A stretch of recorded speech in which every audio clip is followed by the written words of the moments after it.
What's going on, everybody? Welcome back to the Montana State Bobcat Dynasty on NCAA Football 06.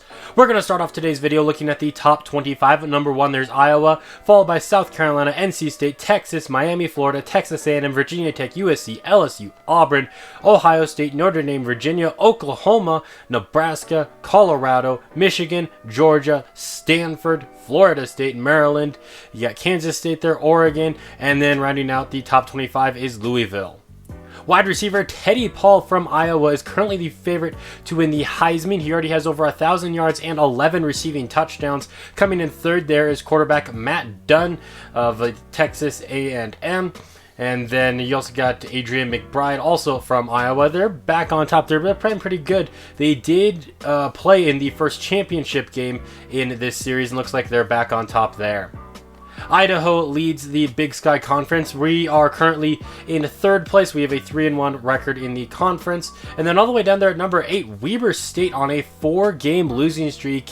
Man, remember they were 3-0 and they thought they really turned their team around, but that's not really happening anymore.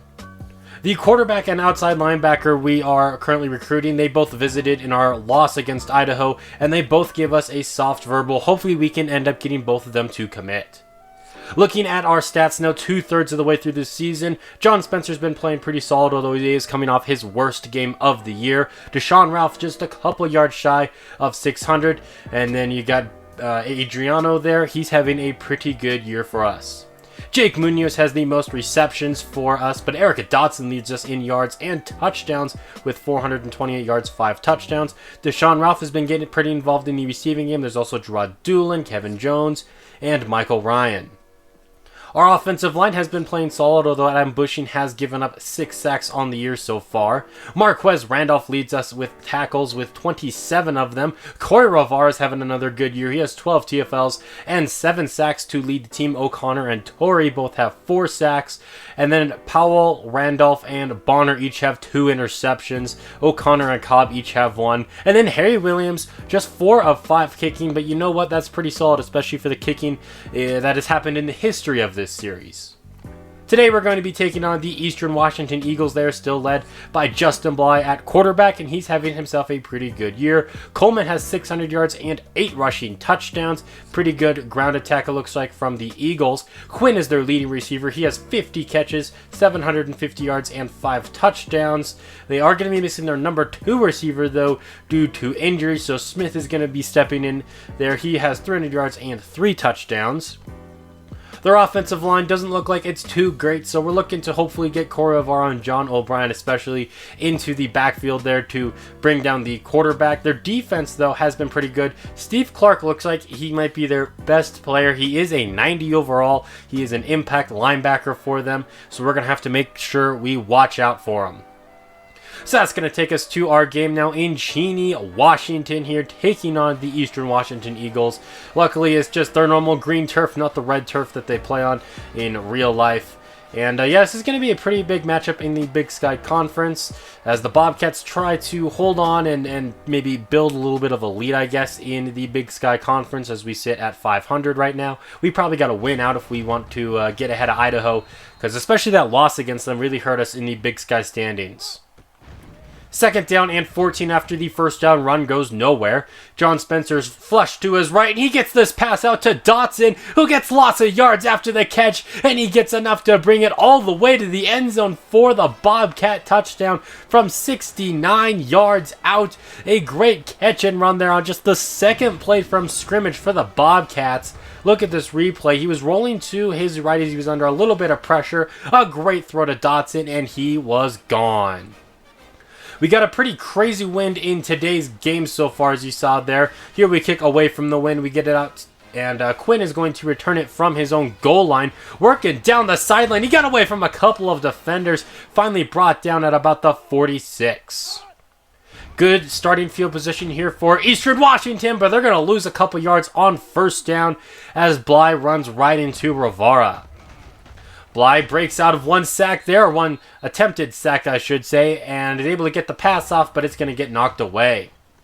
And then on 3rd down, he's under some pressure. He evades the rush, but forces a bad pass that ends up falling incomplete, and the Eagles are going to go 3 and out. On first down, John Spencer's going to take off and run. He's going to get smacked after picking up 8 yards. Here's a draw now for Deshaun Ralph trying to get the edge on the right side, but he's going to be unable to pick up the first. I formation on third down and 1. We give it to Brian Brown, who it looked like he would have picked up the first down, but unfortunately for us, he was not able to hold onto the football, and Eastern Washington is once again going to have great field position. There goes Coleman up the gut. He's going to pick up a couple of yards. Bly's going to throw over the middle, but his pass is going to be knocked away by Powell. On third down, Bly's looking to pass, and he goes down instead. Corey Rivera gets his second sack of the half, and they're going to go 3 and out again. The Bobcats trying to hold on to the football this time, but we're not going to be able to do that again. Back-to-back fumbles for Montana State, and once again, Eastern Washington with some great field position. Now they're going to be starting at the MSU 20-yard line. They're going to start off with a play fake, and Bly's going to be sacked again. The third sack of the quarter for Corey Rivera. That's going to get him up to 10 on the season. On 2nd and 16, the Eagles are looking to pass. He throws that one left side, but is going to be knocked away by Cobb. 3rd and long, Bly's going to move to his right, take a shot to the end zone after evading some pressure, but it's going to be knocked away by Josh Powell, and that is going to force another 3 and out here from the Eagles, but they are in field goal range. They're going to attempt this 43-yard field goal, and it is right off the upright there, or the crossbar, whatever that is. It is barely not good, and we're going to get the football right back. Deshaun Ralph is going to run this one to the left side. Luckily, he's able to hold on to the football. At least one guy can for us, and he picks up a solid gain. A direct snap now on first down for Ralph. He gets away from a couple of defenders, but still ends up losing a few yards. John Spencer's going to move to his left and take off and run yet again. Tries to make a defender miss, is unable to do so, but still gets across the 50 for MSU. Adriano to the left side is not going anywhere. In fact, he's going to end up losing a yard there. John Spencer's looking to pass. He throws right side there. He's got Kevin Jones. That's going to pick up about 5 yards. 3rd down and 6 for MSU as we enter the second quarter. Spencer fires a strike over the middle, and Gerard Doolin makes the reception, getting the Bobcats in the red zone. We're going to start off this next play now with some play action, but Spencer's going to be sacked as this defense did not bite on that whatsoever. 2nd and 18 for MSU. Spencer's moving to his right, trying to find an open man. A dangerous attempt there to Deshaun Ralph, and the pass is going to be incomplete. On 3rd down, Michael Ryan's going to bring it in, the big tight end over the middle, making just his 5th catch on the season, but it's going to be his 3rd touchdown from 19 yards out. Ryan is definitely improving here. A great pass by John Spencer right up the seam. Ryan's able to bring it in, and the Bobcats go up by 2 scores. Eastern Washington trying to do something here as their offense really hasn't done a whole lot. That there was Bly's first completion of the day. He's 1 for 6. Bly's going to throw again and make it 1 for 7 after another bad throw. 3rd down, he's going to step up into the pocket, floats that one to the right side. It's going to be broken up, and once again, they're going to go 3 and out. Ralph to the right side on 1st down, once again not going nowhere. This defense has been pretty stingy when it comes to our run game and whatnot. We haven't really done a whole lot on the ground, but through the air, John Spencer's really been having his way. That pass is going to be dropped. Another accurate throw, but unfortunately Dotson could not hold on to it. Once again, trying to run the football, and once again, MSU is going backwards. Now on 3rd down, they send the blitz, but he's still able to get it out to Doolin. That's going to make this 4th down and 5. The Bobcats are going to go for it over the middle there. Ryan, the big tight end, is there inside of the red zone to make that reception and convert the 4th down. Ralph is going to break 1 tackle on that run and still is going to gain absolutely nothing. Now John Spencer's going to throw to the end zone off the hands of his intended receiver, Gerard Doolin. That's going to lead to 3rd down. MSU's spreading things out. John Spencer moving to his right, looking for somebody to throw to. Tries throwing to Nate Charles there. That was going to be a tight window, though, and it's going to get broken up. So now from 33 yards out, we bring out Harry Williams, and his kick is just a bit too far to the right. This wind playing a factor here. Each team has 1 missed field goal, and that's going to give Eastern Washington a chance to put together a 2-minute drill. Second down and 10 after another incomplete pass. Justin Bly looks to throw. He's going to dump this one off to Quinn, and that's going to pick up 3 yards. Now on third down, Bly's going to throw left side. Smith is able to make the catch, but out of bounds. And so now MSU is going to get the ball right back. Taking a shot to the end zone as we have pretty good field position. Kevin Jones is going to bring it in from 50 yards out for another Bobcat touchdown. That's going to put us up now 21-0.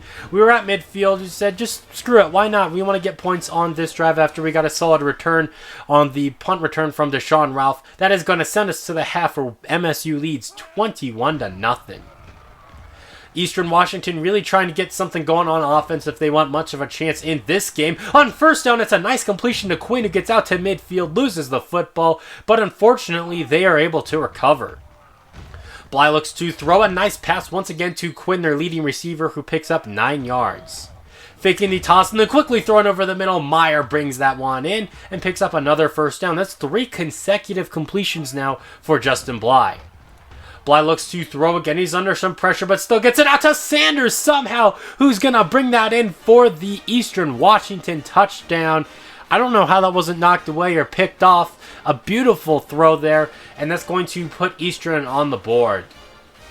Deshaun Ralph is going to return this one from just inside the 10-yard line, but he's going to get stripped of the football now, and Witherspoon is there for the recovery, and it's going to go as a scoop and score for Eastern Washington, and just like that, they are right back into this game. What's up with all these fumbles, man? We fumbled 3 times and lost all of them. They fumbled once, and we weren't even able to recover it. Every running back that has played today has fumbled for us now. That's not a good look for us. And then on offense, we're going to go 3 and out. So now Eastern Washington, despite their terrible first half, has a chance to go downfield and tie up this football game. There's another fumble there, but once again, MSU unable to recover it. There's been 5 fumbles in today's game total, and all of them have been jumped on by a red jersey.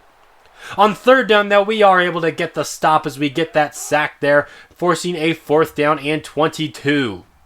They're going to punt this one away to Deshaun Ralph. Can he at least hold on to this one? Getting the edge, and he's going to work his way down the right sideline. He's going to do much more than just hold on to the football. He's going to return it for another punt return touchdown. And that's going to make this a 14-point game yet again after that 63-yard punt return touchdown. Eastern Washington is still very much in this game, though. They're going to run it on first down. They haven't been doing a whole lot of running in today's game. That is going to pick up 7 yards. On second down, we sent in Jed Torrey on the cornerback blitz, and he's going to get his 2nd sack of the game. On third down, they are going to convert as Sanders makes that catch and picks up the 1st. A quick throw to the right side for Bly, but it's going to be incomplete.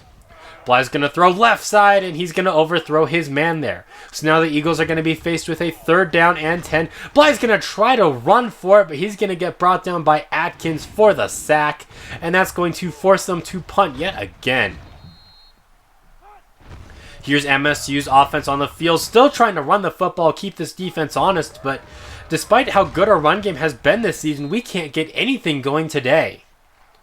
3rd down and 9 as we enter the 4th quarter now. John Spencer looks to throw. He's under some pressure, and he's going to end up just taking the sack here, and we're going to have to punt yet again. Eastern Washington still in this game, but they've probably got to score a touchdown on this drive if they still want much of a chance. Coleman runs left side there, and that's going to pick up 8 yards.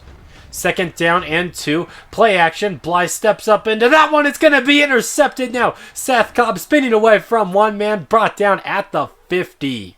He was evading the pressure in the pocket there. O'Connor almost got a sack, but good thing he didn't, because that results in a turnover now for Montana State. We got the football at the 50. Still trying to run the football, and still we're not going anywhere. John Spencer's looking to throw over the middle there, but it's an inaccurate pass as he got smacked. 3rd down and 10. John Spencer's under some pressure, rolling to his left, and is still able to get that throw to Gerard Doolin. That's going to pick up 20 yards and the 1st. Spencer again looking to throw, looking for Munoz, who's able to make a little bit of an adjustment there, and he's going to get another Bobcat touchdown. That's 4 passing touchdowns now for John Spencer. This one from 30 yards out to Jake Munoz. A great throw there. Even though our ground game is doing absolutely nothing, we're still having some good success throwing the football. Justin Bly's looking to throw now, and it's just not working out for him and Eastern Washington. John O'Brien's going to get that sack. 3rd down and long. Bly is under some pressure. He's going to throw right side. Meyer's able to bring that one in. He turns it upfield, but he's going to be about 10 or 11 yards shy of the first down marker. And that's going to wrap up this game as the Bobcats win 35-14. A pretty dominant game by us, although we did let them back into the game in that 3rd quarter there. The main issue for us in this game was fumbles, because we lost 3 of them and couldn't even recover either of the ones that Eastern Washington had. And then also the ground game just mysteriously vanished. I mean, at least John Spencer was out here doing really good in the passing game. He was 10 of 16 for 270 yards and 4 passing touchdowns. No interceptions for him. But just 22 yards for Deshaun Ralph, averaging 2 yards per carry. Adriano is averaging 2.5 yards per carry. Just nothing going on the ground game at all despite our dominant victory. Gerard Doolin had 3 catches for 58 yards. Jones, Munoz, and Ryan and Dotson each brought in a receiving touchdown, though, as our receiving game was pretty spread out. He was, spreading the love, getting everyone involved there. 3 sacks for Corey Rivera, all of them coming in the first quarter. 2 for Torrey there. We just did a good job on defense getting to the quarterback. We only allowed 1 touchdown on defense, so pretty good for us. Idaho State gets the victory here as we look at some other Big Sky games. Sacramento State gives Weber State their 5th straight loss, and I don't think Weber State is back. Sure, they've improved from last season, but they're not any better. It doesn't look like this season, or very much better, I should say. And then Montana is going to give NAU a 7th victory, or a 7th loss, I should say, on the year. That's going to wrap up this video. Thank you all for watching, and until next time, this has been Jeffrey, reminding you to stay moist.